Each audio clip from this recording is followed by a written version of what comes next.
And look at our government. I mean, this is Marco Rubio, Secretary of State. They're just shrugging at the whole thing because they're so controlled. Lots of talk coming out of the Middle East.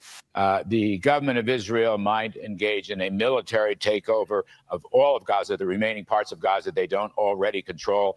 Have you spoken to the prime minister? And do you think that is a wise decision for Israel to take over Gaza altogether? Well, ultimately, the president has said that it's up to Israel to decide what they need to do for their own security. I've spoken often, almost daily, to somebody in the Israeli government, often to the prime minister, but many times to many members of his team.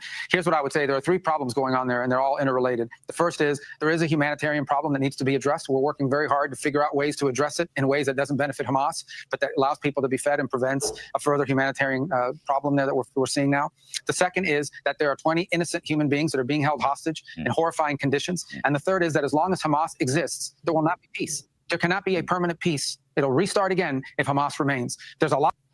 So it's just up to Israel, and it's up to us to continue supplying them and continue to pay, pay our wages to provide provide our wages to military aid to Israel in the form of military aid to Israel. It's just, but we let Israel decide.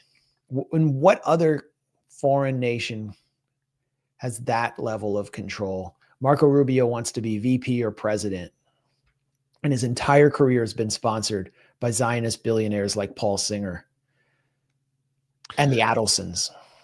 The one difference I can see from the Trump administration and the Biden administration is that, and I think Antony Blinken even pointed this out, that they wanted to starve Gaza totally, but we didn't let them impose a full blockade. So the Biden administration pressured Israel to allowing a little bit more aid than Trump is. That's the only difference I can see so far. Otherwise, it's the same rhetoric. Hamas can't exist. Israel's a right to defend itself. But if you're comparing sadism, even though the Biden administration, was complicit in the genocide for a longer amount of time, at least when it comes to blocking aid, I think you can fairly, correct me if you think I'm wrong, Max, but I think they weren't quite as sadistic as Trump and Rubio have been so far when it comes to the issue of imposing a starvation siege. Well, the whole point of Biden's, Jake Sullivan was interviewed at the Aspen Security Forum by Fareed Zakaria, and Fareed said, "Why didn't you cut off weapons to Israel? That would have been the best leverage to getting a deal." And he said, "Well, we did everything we could to cajole Israel to let the aid in, and that's our real accomplishment. But we had to keep sending them weapons because Israel needed to go to war with Hezbollah and Iran as well, and we needed to support that." So that was the Biden line. It's not very different from the Trump line, except that to the extent that they cajoled Israel to let any aid in, and there was already looming famine, it was protecting Israel's international image and preventing or postponing the collapse of Israel's support among transatlantic elites like the editors of The Economist or Friedrich Merz and the German Social Democrats. That's pretty much their accomplishment. And that's the role of liberal Zionists, is always to protect and shield the public from seeing the real fascism at the heart of the Zionist project. So with Trump, it's like the mask is off and Israel is on its way towards becoming a pariah state. You can't criticize me for saying that because this isn't my perspective. I've always seen Israel as a criminal pariah state. I'm talking about how it's going to be received in multilateral forums, how it will be received by the collective West. And it's well on its way towards being sanctioned.